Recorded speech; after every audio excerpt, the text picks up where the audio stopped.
C'est l'histoire d'une malédiction. Et ça m'a été raconté par une de mes abonnés. Je vais vous demander d'écouter attentivement, s'il vous plaît. Laissez un like, commentez, partagez. Ce qu'on fait, c'est pour sensibiliser. Tu es nouveau sur la page, n'oublie pas de t'abonner. Toi-même, tu as une histoire à raconter. Envoie ton histoire au numéro à l'écran sur le plus 237 655 81 90 17. Et on va jouer sur Facebook, YouTube et TikTok. On poste tous les jours sur DMG TV, YouTube. La chaîne, c'est DMG TV à 12h00. Voilà, donc, écoutons l'histoire et puis on revient pour le commentaire de fin.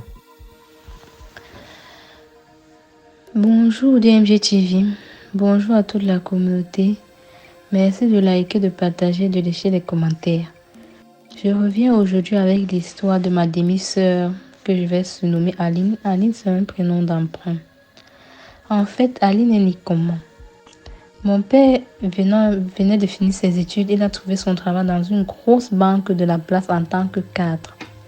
Et comme à l'époque en Afrique, quand tu travaillais déjà, la famille s'attelait à te trouver une femme.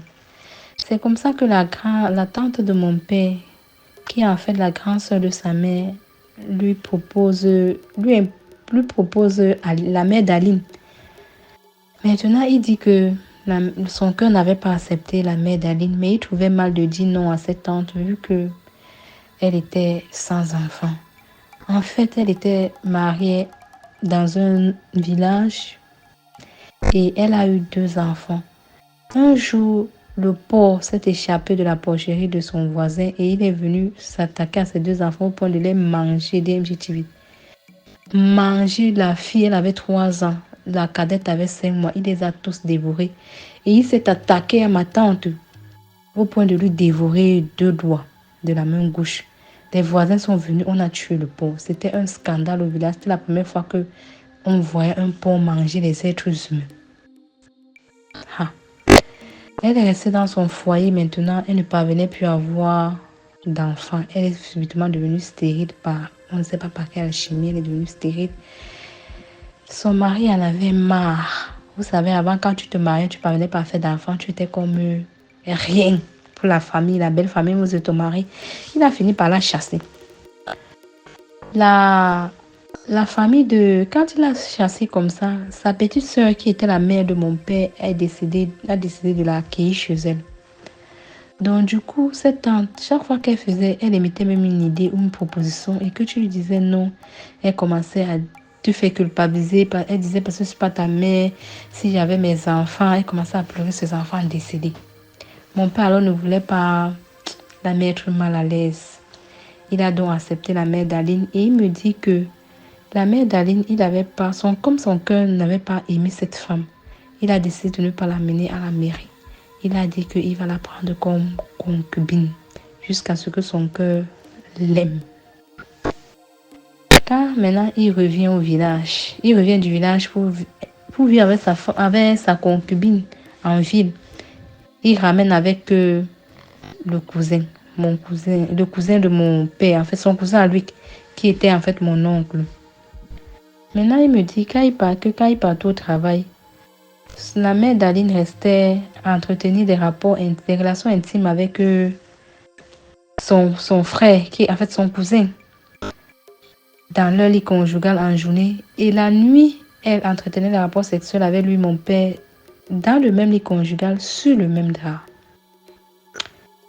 Un jour alors, mon père dit que les voisins lui en parlaient, mais il ne croyait pas parce qu'il se disait que son frère, son cousin, en fait, son frère, comme en Afrique chez nous, les cousins, c'est la même chose, ses frères, cousins, c'est la même chose, ne pouvait pas lui faire une telle chose. Jusqu'au jour où il s'en va au travail, il m'a dit qu'il avait seulement une migraine, un mal de tête qui a commencé. Il a demandé un congé, il est rentré à la maison en demi-journée, quoi. Il n'avait pas fini la journée, il est rentré à la maison vers 15h, 16h. Il tombe sur le spectacle. Il les trouve en pleine action dans leur lit conjugal et tout. Il a crié au scandale. Les voisins lui ont dit qu'on t'avait dit non. Dès qu'il crie au scandale comme ça, il répudie la mère d'Aline et son cousin aussi fuit la maison. Il reste seul dans sa maison. 2 mois après, la mère d'Aline revient lui dire qu'elle est enceinte de lui. Il dit à la mère d'Aline qu'il nie la paternité, il dit que ce n'est pas son enfant. Elle insiste, elle persiste. Il explique à mon grand-père qui était son père que papa, voici, on m'accuse d'être responsable d'une grossesse dont je ne m'y connais ni d'Adam ni d'Ève. Son père lui a dit, son père qui est mon grand-père lui a dit, investis sur cet enfant, accepte la paternité, occupe-toi de l'enfant, d'où sa responsabilité. Si cet enfant est le tien, il va émerger dans ce monde, il sera béni, tout ce qu'il va faire, il va réussir. Mais s'il n'est pas le tien, il va souffrir jusqu'à mourir. C'est comme ça que mon père revient à Douala, il prend soin de l'enfant, il prend soin d'Aline, il fait le trousseau et tout. Aline naît au frère de mon père. Après, la mère d'Aline décide que mon père ne doit plus venir visiter, ne doit plus venir rendre visite à l'enfant, ni la voir avec ses 2 yeux. Donc, il doit seulement envoyer l'argent. Chose qu'il faisait. On s'était remarié et nous sommes nés. Bon, comme il avait d'autres enfants, il dit que ça ne le dérangeait pas trop. Il a donc décidé de la laisser avec Aline, mais il continue à envoyer l'argent. Un jour, il reste à la maison, il surprise, c'est Aline qui débarque avec son sac de voyage. Elle avait peut-être 5 à 6 ans. Il demande à Aline que mais qu'est-ce qui ne va pas et qui t'a montré où je suis et comment tu sais que c'est ton père. Elle dit que dans sa famille maternelle, là où sa mère l'a amenée, elle souffrait trop.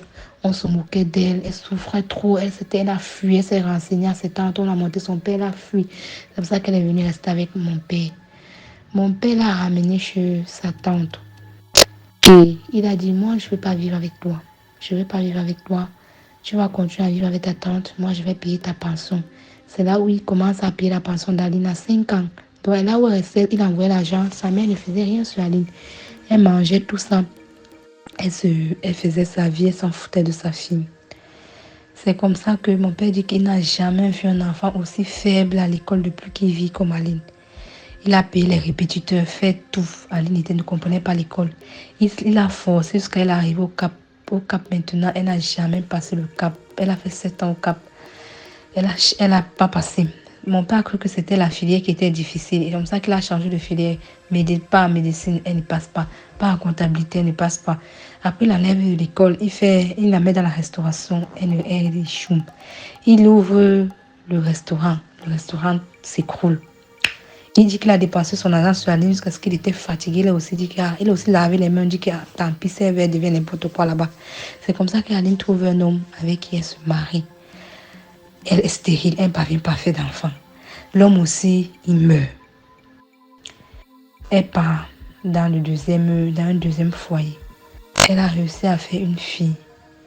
Après, elle a fait un deuxième enfant. L'enfant là est malade MGTV. Depuis qu'il est sorti du ventre d'Aline, il est toujours malade. Il a appauvri Aline. Son mari a déjà vendu tout ce qu'ils avaient. Prendre un prêt bancaire pour relancer sa vie.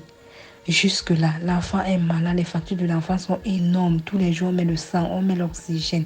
L'enfant a 3 ans, il ne mange pas. Elle porte sur le dos, elle se balade avec. Elle monte, elle va accoucher à droite. Parfois, même elle passe, le fait soigner, même sur les pics. Mais loin, au fin fond de la forêt. Même la nourriture, elle ne mange pas parce qu'il n'y a pas assez d'argent. L'enfant ne fait que l'appauvrir. C'est face à toutes ces souffrances que je suis allée demander un jour à mon père que papa, Aline, c'est ma demi-sœur, c'est ton enfant. Mais comment elle souffre comme ça alors que nous autres qui sommes aussi tes enfants, on n'a pas une telle souffrance. L'école, on comprend. Si on a des situations difficiles dans la vie, ça passe. Rien n'est éternel. Pourquoi avec Aline, le cas d'Aline est si différent? C'est là où il m'a raconté que la mère d'Aline avait menti sur lui en disant qu'Aline était son enfant. Et c'est son père et lui qui ont fait ce qu'ils ont fait là à Aline. C'est pourquoi je vais dire aux filles aujourd'hui que maman, ce n'est pas bien d'imputer la responsabilité d'une grossesse à un autre homme. Quand on ne sait jamais, ça peut arriver que tu es enceinte et peut-être le véritable père n'a pas assez de moyens financiers ou peut-être il t'abandonne. Si tu trouves un deuxième ou si tu as un deuxième qui a plus d'argent, il faut lui expliquer la situation, dis-lui la vérité. S'il t'aime, il va te garder avec la grossesse, il va investir sur cet enfant-là, il va prendre soin de cet enfant. S'il refuse, tu pars, tu cherches d'autres moyens pour t'occuper de ton enfant. Voilà la vie d'Aline, crucifiée à vie comme ça. Depuis que je connais cette fille, elle ne fait que souffrir. Et mon père m'a rassuré en me disant que si jamais Aline n'était pas réellement son enfant, elle va souffrir comme ça jusqu'au jour où elle va mourir. C'est ce que son père et lui avaient fait. Et son père était un guérisseur, donc il ne m'a pas dit en fait le rituel qu'ils avaient fait, mais il m'a juste dit la conclusion. C'est pourquoi je vais dire à mes soeurs, maman, que ne mentez pas sur la paternité de vos enfants. Voilà, merci beaucoup pour l'histoire. Dites-moi ce que vous pensez en commentaire. Et si vous avez des histoires aussi à raconter, faites-le sur WhatsApp au numéro plus 237 655 81 90 17 et on va jouer ici sur Facebook, YouTube, TikTok. Merci, on se prend demain pour une nouvelle vidéo.